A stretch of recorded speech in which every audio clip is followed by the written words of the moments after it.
Hola a tots, estem al VMworld 2017 i on des d'avui, dia 11 de setembre, fins al 14, veurem les novetats de tot l'ecosistema que engloba l'empresa VMware i dels diversos socis que disposa.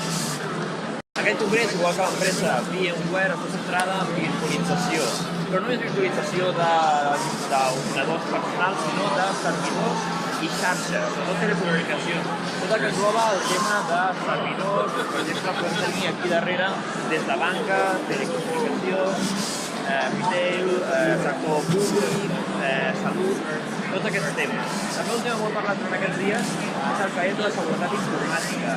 Ja tots coneixem el ransomware que va sortir al WannaCry fa poc temps, que justament s'expandia molt ràpid en les xarxes.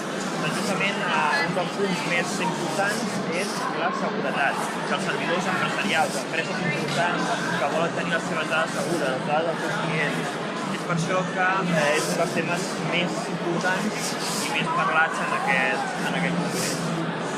En aquest congrés hem pogut veure empreses com Intel, HP, Red Hat, OVH, servidors, poques empreses catalanes, això també s'ha de dir, i pocs assistents catalans. Però si més no, és interessant que un esdeveniment d'aquest calibre es realitzi a la nostra ciutat, a Barcelona. Durant aquests pròxims dies cobrirem aquest esdeveniment a PC Català i farem una gran cobertura de tot el que vagi passant dins d'aquest congrés.